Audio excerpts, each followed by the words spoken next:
नमस्कार, मैं रवीश कुमार। झूठ का गुब्बारा फट गया है। झूठ और अधर्म की राजनीति के सहारे भारत को विश्व गुरु बनाने का झांसा जो लोग दे रहे थे, उनके ही करीबी की पोल खुल गई है। दुनिया के बाजार में भारत की नाक कटी है, मगर भारत की एजेंसियां चुप बैठी रह गईं। ऑफ रिकॉर्ड खबरों से भरोसा दिलाया जाता रहा कि जांच हो रही है, जानकारियां मांगी जा रही हैं। सबको पता है कि फ्रॉड को पकड़ने और साबित करने की हिम्मत अब किसी में बची भी नहीं। आज के दौर में यह अंदाजा लगाना कौन सी बड़ी बात है कि जांच के नाम पर क्लीन चिट दिए जाने का रास्ता खोजा जा रहा होगा, मगर जांच में क्या निकलेगा, दुनिया के बाजार ने इसका इंतजार छोड़ दिया है। बाजार के लिए किसी जांच का कोई मतलब भी नहीं रहा। दुनिया के बाजार में अब बहुत देर हो गई। जांच एजेंसियों की रिपोर्ट का कोई महत्व नहीं रहा। बाजार ने अपना फैसला सुनाना शुरू कर दिया है। आप देख रहे हैं Ravish Kumar official. We are neither local nor global, neither अलबल नॉर बकबक, but we are vocal about this bubble which is bursting here and there, that too when there is no Diwali around. Hindi में लोकल और ग्लोबल वालों के तहखाने में हलचल much गई है। अमरीकी शेयर बाजार डाउ जोन्स ने अदानी ग्रुप को सस्टेनेबल इंडेक्स से हटा दिया है। इससे अब कोई इस मार्केट में इंडेक्स के जरिए अदानी के शेयर नहीं खरीद सकेगा। अदानी के शेयरों की मांग खत्म भी हो जाएगी। 2 फरवरी की खबर थी कि सिटी बैंक अदानी ग्रुप द्वारा जारी की गई सभी सिक्योरिटीज की लेंडिंग वैल्यू को त्वरित रूप से हटा रहा है। बैंक के अनुमान के मुताबिक इसका उसके मार्जिन लेंडिंग पोर्टफोलियो पर सीमित असर पड़ेगा। क्रेडिट स्विस ने तो अदानी के बॉन्ड के बदले लोन देने से मना भी कर दिया है। इन सब खबरों का असर यह हुआ है कि 24 जनवरी से पहले जो शेयर 4,000 रुपए का था, वो अब 1,600 रुपए का हो गया है। जिन्होंने पैसे लगाए होंगे उनकी दुनिया उजड़ गई होगी। उनकी तो हालत ऐसी होगी कि सार्वजनिक रूप से रो भी नहीं पाते होंगे। विश्वगुरु बनाने के नाम पर दिन रात देश से झूठ बोलने वाले क्या बताएंगे कि इससे भारत का नाम हुआ है या बदनामी हुई है? बदनामी हुई है तो किसके कारण हुई है? दुनिया के बाजार और निवेश करने वाली कई संस्थाओं ने सेबी से लेकर ईडी की जांच का भरोसा अब त्याग दिया है। वैसे भी इनकी साख केवल इतनी ही है कि बस विपक्ष का कोई मिल जाए, सरकार से पूछने वाला पत्रकार या सामाजिक कार्यकर्ता मिल जाए, इन्हें सारी धाराएं याद आ जाती हैं। हाल के वर्षों में कितने लोगों के खिलाफ यूएपीए और एनएसए लगा दिया गया। एनएसए तो फर्जी तरीके से लगाया गया, महीनों लोग जेल में डाल दिए गए, मगर अदानी अदानी हैं। फ्रॉड के आरोप से उनके शेयर उड़ गए, लेकिन किसी की हिम्मत नहीं हुई छापा मारने की, और छापा मारने का वीडियो जारी करने की व्हाट्सएप से। बयान तक देने की हिम्मत नहीं है। आज भारत की आर्थिक सुरक्षा और साख पर चोट पहुंची है, लेकिन जांच एजेंसियों के भीतर बैठे अफसरों की कुर्सी नहीं हिल रही। पहले आप इन खबरों को ध्यान से देखिए। यह लंबा वीडियो है, मगर पूरा देखिए। इस पत्रकार की कहानी देखिए, सिद्दीक कप्पन। इसने कोई खबर भी नहीं लिखी, मगर यह पत्रकार 850 दिनों तक जेल में डाल दिया गया। जेल में रहते हुए इसने क्या क्या नहीं झेला होगा। पुरानी खबरें आप पलट लीजिए। इससे राष्ट्रीय सुरक्षा को कथित रूप से खतरा बताया गया और 850 दिनों तक जेल में रहना पड़ा। इन तस्वीरों में आप उन्हें अपनी पत्नी रैहाना, बेटे वकील मोहम्मद दानिश और पत्रकार मित्र कुमार सौवीर के साथ देख रहे हैं। ये लखनऊ की प्रोफेसर रूपरेखा वर्मा हैं, जिन्होंने कप्पन की बेल पर श्योरिटी दी है। 5 अक्टूबर 2020 से सिद्दीक कप्पन जेल में थे। इस दौरान पिछले 18 जून को कप्पन की मां खादीजा कुट्टी चल बसी। सुप्रीम कोर्ट ने जब यूएपीए के मामले में पिछले साल सितंबर में कप्पन को रिहा किया, तब यही कहा कि पुलिस 6 महीने में जांच पूरी करने में असफल रही। यह भी कहा कि 2 साल बाद भी इल्जाम साबित नहीं हो पाए। बेल के बावजूद कप्पन जेल से नहीं निकल पाए, क्योंकि ईडी ने एक पुराने केस में मनी लॉन्ड्रिंग के तहत उन्हें जेल में रखा। पिछले साल दिसंबर में उस मामले में भी कप्पन को बेल मिल गई। These are dark times not only for the press freedom but also for Indian democracy। ये कहते हुए कप्पन ने यह भी कहा कि मुझे मुसलमान होने के कारण गिरफ्तार नहीं किया गया। मुझे इसलिए गिरफ्तार किया गया क्योंकि मैं केरल का हूं और एक पत्रकार हूं। पत्रकार होने के कारण मुझे टारगेट किया गया। कप्पन को जेल में रखने के लिए 5,000 रुपए की मनी लॉन्ड्रिंग के आरोप लगा दिए गए। यहां कई लाख करोड़ की हेराफेरी के आरोप लग रहे हैं, मगर जांच एजेंसियां नजर नहीं आ रही हैं। कप्पन ने कहा पत्रकार होने के कारण टारगेट किया गया है। इसलिए अदानी की कहानी में कप्पन की कहानी ले आया हूं। जब विश्वगुरु बनने के नाम पर देश को ही झांसा देने वाले देश के पत्रकार गुलाम हो गए हैं, तो न्यूयॉर्क के हिंडनबर्ग कंपनी के एंडरसन ने रिपोर्ट तैयार कर दी। एक दर्शक ने एक हिसाब भेजा है, हम वही हिसाब आपके सामने रख रहे हैं। हिंडनबर्ग की 106 पन्नों की रिपोर्ट में 32,000 शब्द हैं। इस रिपोर्ट के आने के बाद अदानी ग्रुप के शेयरों को करीब 9 लाख करोड़ का नुकसान हुआ। इस तरह से एंडरसन के एक शब्द से 3,000 करोड़ रुपए उड़ गए, उनका भांडा फूट गया। पत्रकारिता अपना काम करे तो इस तरह के असर पैदा कर सकती है। इसलिए काम ना कर पाए सवाल करने वाले पत्रकारों और एंकरों को मुख्यधारा की मीडिया से बाहर कर दिया गया, ताकि बहुत सारा झूठ और फ्रॉड जनता की नजरों से छिपाया जा सके। मंदिर का फोटो दिखाकर आपके महल लूट लिए गए हैं। कहीं ऐसा तो नहीं हो रहा, देखते रहिएगा। अदानी समूह पर लगे फ्रॉड के कथित आरोपों से दुनिया के बाजार में भारत की शान फीकी पड़ी है। अदानी समूह ने 413 पन्नों का जवाब तैयार किया, लेकिन बाजार खेल समझ गया। डाउ जोन्स ने अदानी एंटरप्राइजेस के स्टॉक को सस्टेनेबल इंडेक्स से ही बाहर कर दिया है। यह कोई मामूली खबर नहीं है। अदानी समूह ने 413 पन्नों का जवाब तैयार किया, लेकिन बाजार उनका खेल समझ गया होगा। डाउ जोन्स ने अदानी एंटरप्राइज के स्टॉक को सस्टेनेबल इंडेक्स से बाहर कर दिया। यह कोई मामूली घटना नहीं है। इसे इस तरह से समझिए, अब बहुत कम लोग अलग अलग शेयर खरीदते हैं। लोगों की सुविधा के लिए शेयर बाजार में अलग अलग सेक्टर के लिए इंडेक्स बना दिए गए हैं। एनर्जी के इंडेक्स में एनर्जी की कंपनियां डाली जाती हैं। कोई म्यूचुअल फंड जब एनर्जी इंडेक्स में पैसा लगाता है तो उसमें शामिल सारी कंपनियों के शेयर खरीद लिए जाते हैं। डाउ जोन्स ने इस सूची में अदानी एंटरप्राइजेस को शामिल किया था, जिसे अब बाहर कर दिया है। अब कोई डाउ जोन्स के सस्टेनेबल इंडेक्स में पैसा लगाएगा तो अदानी के शेयर नहीं खरीद पाएगा। इस इंडेक्स में अदानी के शेयर की कोई कीमत नहीं। यह इसलिए किया गया क्योंकि एंडरसन की रिपोर्ट वहां के बाजार को समझ आने लगी है। वैसे जब आप डाउ जोन्स के इस इंडेक्स को देखेंगे तो भारत के बाजार की असली ताकत का पता चलेगा। हर देश का इस इंडेक्स में एक वेट होता है, प्रतिशत। भारत का वेट 1% से भी कम है। हम दुनिया के बाजार में कितने मामूली हैं, मगर हेडलाइन इतनी मोटी छपती है जैसे कहीं से पास होकर विश्वगुरु बनकर आए हैं। तो भारत का सबसे बड़ा कॉरपोरेट घराना दुनिया के बाजार में अपनी साख नहीं बचा सका। उसके शेयर गिरते रहे, मगर शेयरों पर नजर रखने वाली संस्था सेबी ने सार्वजनिक रूप से कुछ भी नहीं कहा। ऑफ रिकॉर्ड खबरें फैलाई जाती रहीं कि ये जांच हो रही है, वो जांच हो रही है। एक्शन कुछ भी नहीं लिया गया। एक्शन ले लिया डाउ जोन्स ने, क्रेडिट स्विस ने और सिटी बैंक ने। मार्च 2022 में माधवीपुरी बुच सेबी की निदेशक बनाई जाती हैं। माधवीपुरी से पूछा जाना चाहिए कि उन्होंने प्रेस कॉन्फ्रेंस क्यों नहीं की, सार्वजनिक सूचनाएं क्यों नहीं दी कि फ्रॉड के आरोपों की जांच लॉन्च कर दी गई है और 2021 में जिस जांच की बात कही गई थी उसका स्टेटस क्या है।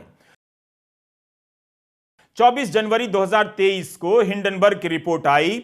कब तक सेबी ऑफ रिकॉर्ड से काम चलाएगी? क्यों नहीं सेबी ने सार्वजनिक बयान दिया? कांग्रेस सांसद मनीष तिवारी ने आरोप लगाया है कि सेबी ने अदानी के डेरिवेटिव्स पर मार्जिन मनी 100% कर दिया था, जबकि बाजार के नियम के मुताबिक 10 से 15% ही होने चाहिए। इससे पता चलता है कि सेबी और खास औद्योगिक घराने के बीच कोई साठगांठ रही होगी। इसलिए इसकी जांच संयुक्त संसदीय समिति से होनी चाहिए। सेबी की चुप्पी के कारण आज विपक्ष ने अदानी के समधी और मशहूर वकील को घसीट लिया। तृणमूल की सांसद महुआ मोइत्रा ने ट्वीट कर दिया कि शानदार वकील सिरिल सुरेश श्रॉफ के प्रति सम्मान तो है, लेकिन उनकी बेटी की शादी गौतम अदानी के बेटे से हुई है। श्रॉफ सेबी की एक कमेटी के सदस्य हैं जिसका नाम है committee on corporate governance and insider trading. Mahua ने लिखा है कि श्रॉफ को अपना नाम इस कमेटी से हटा लेना चाहिए। सेबी पर गंभीर आरोप लग रहे हैं। आज सेबी नाम की यह संस्था दुनिया के बाजार में भारत की साख बचाने में नाकाम रही है। यह बात जितनी बार दोहराई जाए कम है। हमें यह बात ध्यान रखना चाहिए कि जवाबदेही सिरिल श्रॉफ की नहीं है। सिरिल श्रॉफ बड़े वकील हैं तो अपनी क्षमता के कारण सेबी की कमेटी के सदस्य हो सकते हैं। यहां जवाबदेही सेबी की चीफ माधवीपुरी बुच की है। विपक्ष के आरोपों के बाद हमने उनकी वेबसाइट चेक की। cyrilshroff.com पर लिखा है कि वे इस वक्त सदस्य नहीं हैं, सदस्य थे। 9 दिन बीत गए, सेबी ने आरोपों के साथ अपने जवाब जारी नहीं किए। केवल डाउ जोन्स ने अदानी के शेयरों को सस्टेनेबल इंडेक्स से बाहर नहीं किया है, बल्कि भारत में भी नेशनल स्टॉक एक्सचेंज ने अदानी समूह के कुछ शेयरों पर निगरानी बढ़ा दी है। यह खबर रॉयटर्स ने छापी है। अदानी समूह के शेयरों पर अतिरिक्त निगरानी बढ़ाई गई है। इनके नाम हैं अदानी इंटरप्राइजेस, अदानी पोर्ट्स और Ambuja cement. National stock exchange ने मोनार्क नेटवर्थ कैपिटल को भी निगरानी में डाला है। इस पर आरोप है कि इसने कथित रूप से अदानी के लिए शेयर अंडरराइट किया है। मोनार्क नेटवर्थ अहमदाबाद की कंपनी है। एक और कंपनी जिस पर यह आरोप लगा है वो है एलारा कैपिटल, जिसके इंग्लैंड में बैठे निदेशक जो जॉनसन ने कल इस्तीफा दे दिया, जो पूर्व प्रधानमंत्री बोरिस जॉनसन के भाई हैं। तृणमूल सांसद महुआ मोइत्रा ने ट्वीट कर सवाल पूछा है कि जब S&P डाउ जोन्स ने अदानी एंटरप्राइजेस को डाउ जोन्स के इंडेक्स से बाहर कर दिया, तब NSE अपने इंडेक्स से जुड़े अदानी के स्टॉक की समीक्षा क्यों नहीं कर रही है? जब अंतरराष्ट्रीय संस्थाएं ऐसा कर रही हैं, तब NSE ऐसा क्यों नहीं कर रही है? महुआ मोइत्रा सांसद से पहले इन्वेस्टमेंट बैंकर रही हैं, तो इस खेल को शायद बेहतर समझती होंगी। फोर्ब्स पत्रिका ने हिंडनबर्ग की रिपोर्ट का हवाला देते हुए लिखा कि मोनार्क नेटवर्थ कैपिटल एक ब्रोकरेज फर्म है। इसमें अदानी की आंशिक हिस्सेदारी है। हिंडनबर्ग का कहना है कि अदानी की प्रॉक्सी कंपनी है, जिसमें 10% हिस्सेदारी अदानी की है। अदानी ग्रुप ने आंशिक हिस्सेदारी से इनकार नहीं किया, लेकिन कहा है कि मोनार्क नेटवर्थ के साथ साझेदारी रही है और वो साझेदारी खुदरा बाजार में इसकी काबिलियत के आधार पर है। यह सब फोर्ब्स ने हिंडनबर्ग की रिपोर्ट का हवाला देते हुए लिखा है। एक और जानकारी है जो हम आपकी निगाहों में लाना चाहते हैं। जून 2021 में अदानी एंटरप्राइजेस के शेयरों में 25% की गिरावट आई। तब भी नेशनल सिक्योरिटीज डिपॉजिटरी लिमिटेड ने 3 विदेशी फंड का खाता फ्रीज कर दिया। इनका अदानी समूह की कंपनियों में 43,500 करोड़ रुपए लगा था। इन तीनों फंड के नाम हैं एल्ब्यूला इन्वेस्टमेंट फंड, क्रेस्टा फंड और APMS इन्वेस्टमेंट फंड।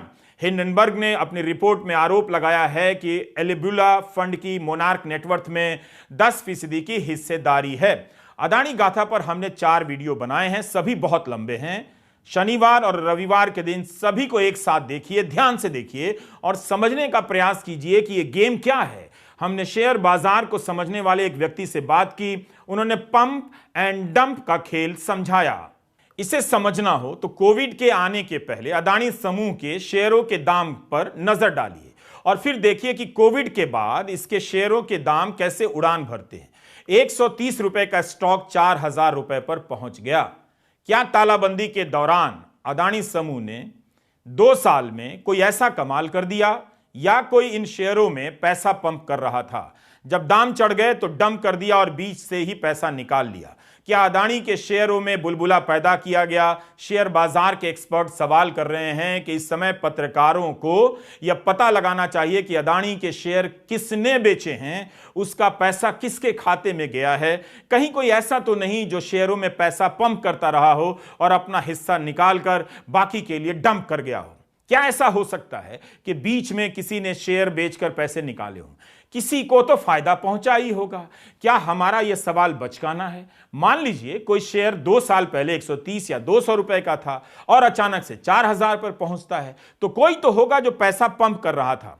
अब जिसने भी 3,000 या 2,000 पर बेचा होगा, उसे हजारों या लाखों करोड़ों का फायदा तो हो ही सकता है। तो क्या पंपिंग के जरिए जो मकसद था वो पूरा कर लिया गया? हो सकता है हमारा सवाल बचकाना हो, लेकिन पंप और डंप की अवधारणा मैंने तो नहीं गढ़ी। ऐसा तो होता ही रहा है बाजार में, तभी तो संदेह के तौर पर आपके बीच रख रहा हूं। 2024 का चुनाव आ रहा है, पैसे का खेल बड़ा होने वाला है। इसलिए हम चाहते हैं कि इस विषय के विद्वान कमेंट बॉक्स में कुछ रोशनी डालें। हम इन विषयों के जानकार तो नहीं हैं, इसलिए आप भी इसे केवल सूचना और सवाल के तौर पर ही लीजिए। इसके आधार पर निवेश का फैसला मत कीजिए। हमारा इरादा आपके निवेश के फैसले को प्रभावित करना भी नहीं है। हम इस घटना के जरिए शेयर मार्केट के अलग अलग खेल को समझने का प्रयास कर रहे हैं। हम यह भी समझने की कोशिश में हैं कि जिसे मैनिपुलेशन कहा जाता है, हेरा फेरी है, वो कानूनी रूप से अपराध है या केवल नैतिक रूप से गलत है। बुलबुला बबल होने का आरोप तो टेस्ला के शेयरों पर भी लगा, लेकिन टेस्ला के शेयर जिस ऊंचाई पर पहुंचे हैं, अदानी के शेयर गिरने के बाद भी टेस्ला से ऊपर रहे। यह कुछ दिन पहले तक के आंकड़ों के आधार पर किसी ने मुझे बताया है। इसे एक बात के तौर पर देखिए कि टेस्ला ने तो कार बनाई, कार को लोग खरीद ही रहे होंगे। अदानी समूह ने इन 2 वर्षों में ऐसा क्या कमाल किया जब दुनिया भर में तालाबंदी थी? उसके शेयर 2 साल में कई 100 गुना बढ़ गए। इस बारे में कई जगहों पर खबरें छपी हैं। फाइनेंशियल एक्सप्रेस ने लिखा है कि पिछले 5 सालों में अदानी के शेयर 800% ऊपर चले गए, 5 दिनों में 40% नीचे आ गए। हिंडनबर्ग ने लिखा है कि अदानी का नेटवर्थ 120 अरब डॉलर का है, जिसमें 100 अरब डॉलर पिछले 3 साल में बढ़े हैं। ज्यादातर शेयरों के दाम बढ़ने के कारण ऐसा हुआ है। जनवरी महीने की टाइम्स ऑफ इंडिया की रिपोर्ट बताती है कि केवल 2 साल में अदानी का नेटवर्थ 900% तक बढ़ा। पिछले साल इकोनॉमिक टाइम्स की सितंबर की रिपोर्ट के मुताबिक 2022 में दुनिया के दूसरे नंबर के अरबपति अदानी की पूंजी में 72 बिलियन डॉलर से अधिक की बढ़ोतरी हुई थी, जो अगले 3 अरबपतियों के बराबर थी। आज अदानी उसी सूची में 17वें नंबर पर आ गए हैं। ऐसा नहीं था कि जब अदानी समूह के शेयरों के दाम आसमान में छलांग लगा रहे थे तब किसी को शक नहीं हो रहा था। राज्यसभा में तृणमूल कांग्रेस के सांसद जवाहर सरकार ने सवाल भी किया, मगर गोदी मीडिया धर्म की राजनीति को आगे कर रहा था ताकि यह सब जनता तक ना पहुंचे। अब आप समझ गए होंगे कि क्यों मंदिरों के विकास की बात हो रही है, क्योंकि विकास के नाम पर जो विनाश की चादरें बिछाई गई हैं उस पर नजर ना जाए। खैर, आज तृणमूल के राज्यसभा सांसद जवाहर सरकार ने पिछले साल के अपने सवाल का वीडियो ट्वीट कर दिया है। भारत के इतिहास में हमने कभी पूंजीवाद का ऐसा नंगा रूप नहीं देखा। हम देख रहे हैं कि जो व्यक्ति उनके साथ जहाज में था वो 14 अरब डॉलर से 41 अरब डॉलर पर पहुंच गया है।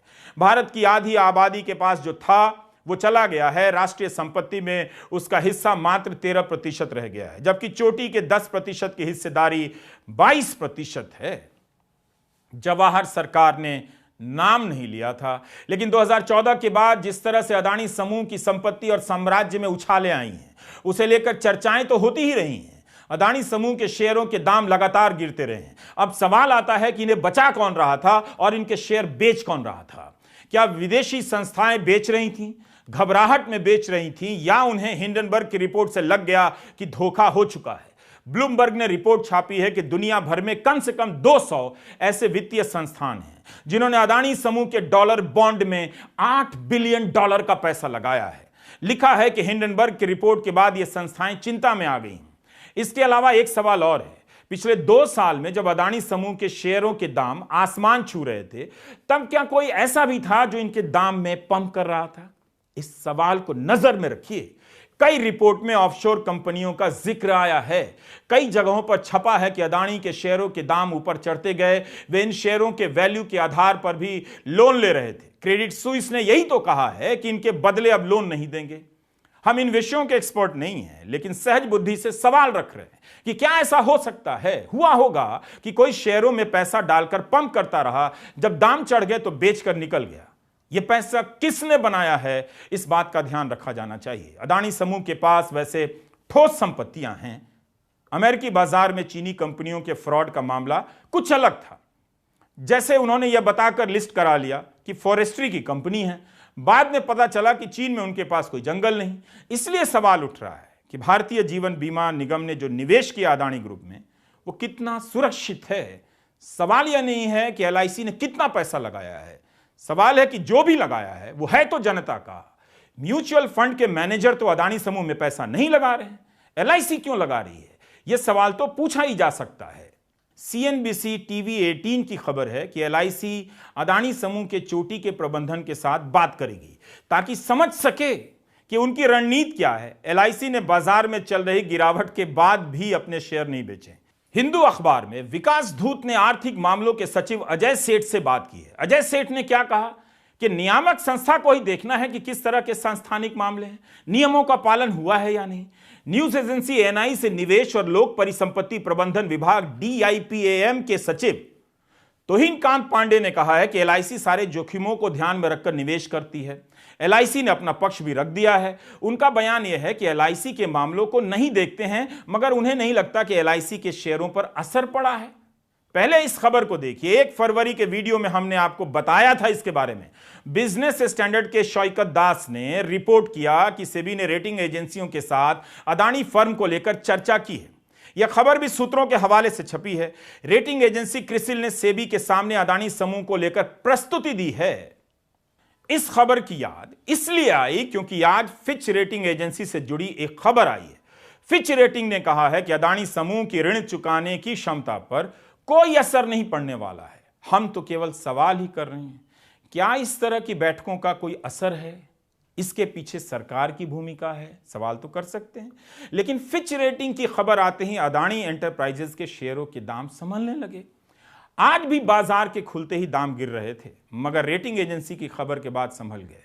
जो शेयर 1017 पर चला गया, बाजार बंद होते होते 1586 पर आ गया। शुरू हुआ था उससे 1.3% बढ़कर। कल यही शेयर 1565 रुपए पर बंद हुआ। इससे पहले आज दिन में लोअर सर्किट लगाकर 20% तक गया।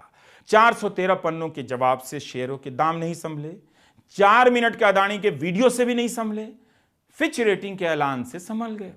इसी बीच यह भी खबर है कि मूडी इन्वेस्टर सर्विस अदानी समूह की कर्ज देने की क्षमता और वित्तीय स्थिति की समीक्षा कर रहा है।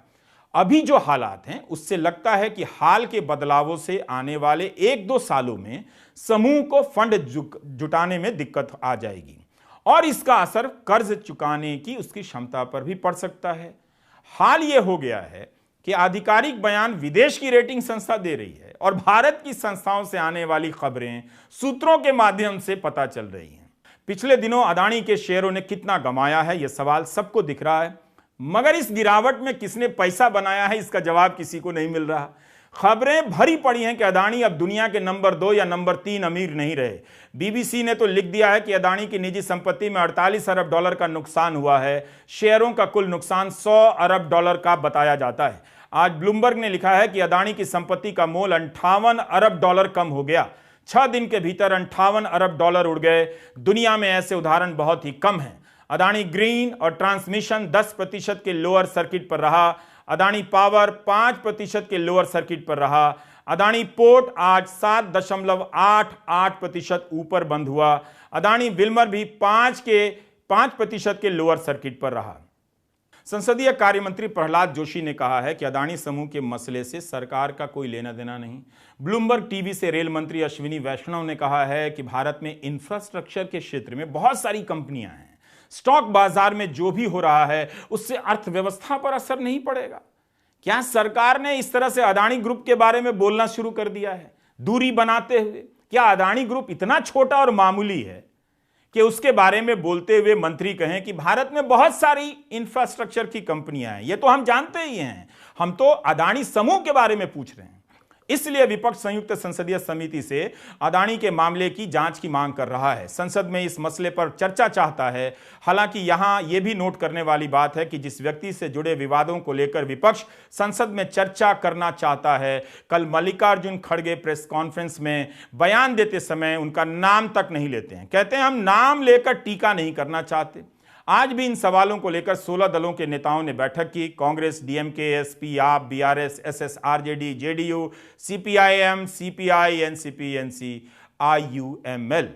आम आदमी पार्टी के सांसद संजय सिंह ने कहा है कि प्रधानमंत्री को इस मसले पर जवाब देना चाहिए। वित्त मंत्री को बताना चाहिए कि ईडी, सीबीआई क्या कर रही है। 2 फरवरी को भी अदानी के कारण संसद नहीं चली। आज भी संसद दोपहर 2 बजे तक के लिए स्थगित कर दी गई थी। देखिए, ये जो पूरा घोटाला है ये अडानी का घोटाला तो है ही, साथ साथ देश के प्रधानमंत्री नरेंद्र मोदी का घोटाला है। और ये बात मैं क्यों कह रहा हूं? क्योंकि मोदी ने रेल दिया, मोदी ने तेल दिया, मोदी ने कोयला दिया, मोदी ने बिजली दिया, मोदी ने सड़क दिया, मोदी ने पोर्ट दिया, मोदी ने एयरपोर्ट दिया, मोदी ने सब कुछ अडानी को दे दिया। और मोदी का काला धन अडानी की कंपनी के माध्यम से, फर्जी कंपनियों के माध्यम से विदेशों से हिंदुस्तान में लगाया गया। तो देश के प्रधानमंत्री अब तक खामोश क्यों है? इस पे जेपीसी की जो अपोजिशन की डिमांड है, जेपीसी क्यों नहीं अनाउंस की जा रही? क्यों नहीं supreme court monitor time bound inquiry को अनाउंस किया जा रहा है, क्योंकि इसमें देश के प्रधानमंत्री नरेंद्र मोदी शामिल हैं। ये अडानी का अकेले भ्रष्टाचार नहीं है, भारत की सरकार, भारतीय जनता पार्टी और नरेंद्र मोदी का भ्रष्टाचार है। और ये भ्रष्टाचार इस देश की जनता को लूटने का भ्रष्टाचार है। आज देश के करोड़ों लोगों का पैसा LIC में डूब रहा है, आज देश के करोड़ों लोगों का पैसा SBI में डूब रहा है, आज देश के करोड़ों लोगों का पैसा सरकारी बैंकों में डूब रहा है और सरकार खामोश है। पार्लियामेंट के अंदर हम लोग 267 का नोटिस देते हैं, कोई चर्चा कराने के लिए तैयार नहीं। JPC की डिमांड करते हैं, सुप्रीम कोर्ट मॉनिटर्ड इंक्वायरी की डिमांड करते हैं, सरकार तैयार नहीं। क्यों? क्योंकि ये घोटाला, ये महाघोटाला, अमृत काल में जहरीला घोटाला प्रधानमंत्री नरेंद्र मोदी के नेतृत्व में हुआ है। एक व्यक्ति के नाम सब कुछ नीलाम कर दिया गया, एक व्यक्ति को लाखों करोड़ रुपए का कर्जा दिलाया गया। इसलिए हम लोग जो डिमांड कर रहे हैं, 2 दिन हो गया, अभी तक सरकार के कान में जू नहीं रेंग रही। अब ये प्रोटेस्ट हमारा आगे भी जारी रहेगा। अडानी समूह से जुड़ी खबरों में बहुत सारे सवाल ऐसे हैं जो आम आदमी की समझ के बाहर के हैं। सवाल है कि क्या हमारी जांच एजेंसियों की साख इतनी बची है कि उनके जवाब पर भरोसा किया जाएगा? अब जब इतनी देर हो चुकी है तो जो जवाब आएगा क्या वही होगा जो अडानी समूह ने 413 पन्नों की रिपोर्ट में लिखा है, या कुछ अलग होगा? विश्व गुरु को विश्व भर में झटका लग गया है। जब झटका लगा है तो अडानी समूह के बारे में बात ऐसे हो रही है जैसे यह कोई मामूली कंपनी हो। सवाल पूछा जा रहा है अडानी का और जवाब दिया जा रहा है कि भारत में बहुत सारी कंपनियां हैं। यह किसे नहीं पता है कि बहुत सारी कंपनियां हैं। लोग यह जानना चाहते हैं कि हिंडनबर्ग की रिपोर्ट में फ्रॉड के आरोप लगे हैं। कहा गया है कि कॉरपोरेट के इतिहास में इतना बड़ा फ्रॉड नहीं हुआ। उसके बारे में यह सरकार क्या जानती है, क्यों नहीं बताती है? रवीश कुमार ऑफिशियल देखते रहिए और दिखाते भी रहिए लोगों को। नमस्कार, मैं रवीश कुमार।